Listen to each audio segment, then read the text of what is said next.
میں نے اجمیر شہر کو دیکھا. آپ یقین مانیے جو دربار ہے وہاں خواجہ معین الدین چشتی کا، اس کو غریب نواز کا دربار کہا جاتا ہے. ٹھیک ہے، اور اجمیر میں اتنے غریب ہیں کہ آپ سوچ بھی نہیں سکتے. غریب نواز موجود ہیں اور شہر غریب بنا ہوا ہے. اتنا ہی نہیں، جب آپ دربار کے پاس پہنچیں گے سیڑھی کے پاس تو مانگنے والے غریب فقیر وہاں گیٹ کے پاس بیٹھے رہتے ہیں. کن سے مانگنے کے لیے؟ جو لوگ دربار کی زیارت کرنے آ رہے ہیں ان سے مانگنے غریب بیٹھے ہیں. دربار پہ جا کے غریب نواز سے نہیں مانگتے ہیں، تو یہ سمجھتے ہیں کہ یہ غریب نواز نہیں دینے والے ہیں. غریب نواز کی زیارت کرنے جو آ رہے ہیں وہی دینے والے ہیں غریبوں. اتنا ہی نہیں، جو وہاں سجادہ نشین بیٹھے ہیں دربار پہ اور مجاور بیٹھے ہیں، خادم بیٹھے ہیں، وہ خود اس غریب نواز کے دربار سے نہیں مانگتے ہیں. وہ کس سے مانگتے ہیں؟ جو زیارت کے لیے آتے ہیں نا ان سے مانگتے ہیں. وہ ان سے مانگتے ہیں. اسی لیے مجھے خود بتایا ہے لوگوں نے کہ زیارت، آپ جانتے ہیں وہاں کیا ہے کہ جو غریب ہیں بیچارے مسکین ہیں ان کو تو کوئی پروٹوکول نہیں ہے. وہ تو جائیں زیارت کریں، 5-10 روپے ڈالیں، جائیں دھکے کھائیں. لیکن جو کاروں میں جاتے ہیں تو دور دور پھیلے ہوتے ہیں خادم لوگ. جو کاروں میں جاتے ہیں ان کو وہیں سے استقبال کرتے ہیں، ان کو لیتے ہیں اور دربار جا کر کے زیارت کرواتے ہیں. تو کبھی ایسا بھی ہوا ہے، مجھے لوگوں نے بتایا ہے کہ شیخ میں تو اجمیر دیکھنے گیا تھا دربار، لیکن آدمی لگ گیا دربار کا آدمی میرے پیچھے کہ یار یہ کار میں آیا ہے، کچھ لاکھوں روپے ڈالے گا. تو لگا رہا، زیارت کروایا، سب کیا. لاسٹ میں مجھے پیسہ دینا نہیں تھا، 200-250 دے کر کے میں نے جان چھوڑایا. وہ منہ بگاڑ کے چلا گیا. تو یہ جتنے وہاں خادم ہیں خود دربار سے نہیں مانگتے ہیں. مانگتے کن سے ہیں؟ جو زیارت پہ آنے والے ہیں ان سے مانگتے ہیں. لیکن لوگ دنیا والوں کو کیا کہتے ہیں؟ غریب نواز کے پاس آ جاؤ. یہ غریبوں کو نوازتے ہیں، غریبوں کو دیتے ہیں، بیماریاں بھی، صحت بھی دیتے ہیں، نوکری بھی دیتے ہیں، کاروبار میں فائدہ بھی دیتے ہیں، اور بلکہ یہاں تک کہ جو مر گیا اس کو زندگی بھی دیتے ہیں. ایسی بھی ایڈورٹائز کرتے ہیں. ایڈورٹائز کر کے دربار پہ بلاتے ہیں اور بلانے کے بعد پھر ان لوگوں سے وہ مانگتے ہیں جو اس دربار پہ خدمت کر رہے ہیں. ہے کہ نہیں؟ اب اگر غریب نواز دیتے ہیں، اب خادموں، مجاوروں، سجادہ نشینوں، وہاں رہنے والوں، تم ان سے لے کر وہاں آنے والوں کو بانٹو.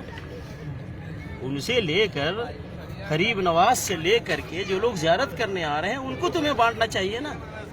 لیکن الٹا وہ وہاں آنے والوں سے وہ مانگتے ہیں، اور جو زیادہ پیسہ دے دے وہ ان سے خوش ہوتے ہیں، ان کو عزت دیتے، پروٹوکول دیتے ہیں. تو یہ سب کیا دھوکہ ہے، فراڈ ہے. بھائی وہ غریب نواز کیسے ہو جائیں گے خواجہ معین الدین؟ بھائی جو مر گیا ہے وہ محتاج ہے، وہ فقیر ہے، وہ مسکین ہے. اسی لیے ہمیں اس کے لیے دعا کرنے کا حکم دیا ہے. جو بھی دنیا سے چلا گیا ہے وہ زندوں کا محتاج ہے. جو اس دنیا میں رہتے ہیں کس چیز کا؟ ان کو دعائیں دی جائیں، دعائیں دی جائیں. اللہم اغفر لہ، اللہم ارحمہ، اے اللہ ان کے گناہوں کو بخش دے، اے اللہ ان کے اوپر رحمت نازل فرما، اے اللہ انہیں عذاب قبر سے بچا، اے اللہ انہیں اچھی زندگی عطا فرما، اے اللہ انہیں عذاب جہنم سے بچا، انہیں جنت عطا فرما. تو ہم جو زندہ ہیں ہم قبر میں جانے والوں کے لیے دعائیں کریں گے، ہم انہیں دعائیں دے سکتے ہیں. قبر میں جانے والا نہ آج تک کسی کو کچھ دیا ہے اور نہ دے گا. یہ عقیدہ بنائیے. بے شک. اگر کوئی دے سکتا تو رسول اللہ صلی اللہ علیہ وسلم قبر میں جانے کے بعد اپنی بیوی عائشہ رضی اللہ تعالیٰ عنہ جو اسی حجرے میں رہتی تھی اپنی بیوی کو کچھ دیتے. اگر دیتے تو نبی صلی اللہ علیہ وسلم اپنی بیٹی فاطمہ رضی اللہ تعالیٰ عنہ جو وہیں پڑوس میں رہتی تھی اپنی بیٹی کو دیتے. وہیں پہ داماد علی رضی اللہ تعالیٰ عنہ رہتے تھے. اگر قبر میں جانے کے بعد کوئی دے سکتا ہے تو نبی صلی اللہ علیہ وسلم اپنے داماد علی رضی اللہ تعالیٰ عنہ کو کچھ دیتے. اگر دیتا کوئی قبر میں جانے کے بعد کچھ تو وہیں پہ حسن حسین رضی اللہ تعالیٰ عنہ رہتے تھے، اپنے نواسوں کو نبی صلی اللہ علیہ وسلم دیتے. لیکن کوئی مجھے بتائے کہ نبی صلی اللہ علیہ وسلم نے قبر میں جانے کے بعد کچھ بھی اپنی بیوی کو، اپنے داماد کو، اپنے نواسوں کو یا اپنے سسر ابو بکر عمر رضی اللہ تعالیٰ عنہما کو کسی کو کچھ دیا ہے؟ دیا ہے تو کیا دیا ہے؟ مجھے دنیا کے سارے لوگ بتائیں مجھے آ کر کے. پتہ یہ چلا جب نبی صلی اللہ علیہ وسلم نے قبر میں جانے کے بعد اپنے گھر والوں کو کچھ نہیں دیا ہے تو دوسروں کو بھی نہیں دے سکتے. اور جب نبی صلی اللہ علیہ وسلم نے نہیں دیا ہے تو اس کائنات میں کوئی بھی قبر میں جانے کے بعد کسی کو کچھ نہیں دے سکتا. صرف ایک اللہ کی ذات ہے، اللہ کی ذات ہے جب سے دنیا شروع ہے جب تک دنیا رہے گی اللہ رب العالمین سارے بندوں کو دیتا ہے اور دیتا رہے گا، اور ہر چیز دیتا ہے اور ہر چیز دیتا رہے گا، کیونکہ اللہ رب العالمین الحی القیوم ہے، ہمیشہ سے زندہ ہے، ہمیشہ زندگی رہے گی، ہر چیز کو زندگی دینے والی ہے اور ہر چیز کو موت دینے والی ہے، ذات اللہ رب العالمین کی ذات، اللہ رب العالمین کی ذات ہے۔ اللہ رب العالمین نے فرمایا انتم الفقراء الی اللہ واللہ هو الغنی الحمید، تم سارے کے سارے محتاج ہو، فقیر ہو، اللہ کے لیے بے نیاز ہے۔ اللہ رب العالمین نے فرمایا وَإِن يَمْسَسْكَ اللَّهُ بِضُرٍّ فَلَا كَاشِفَ لَهُ إِلَّا هُوَ وَإِن يُرِدْكَ بِخَيْرٍ فَلَا رَادَّ لِفَضْلِهِ۔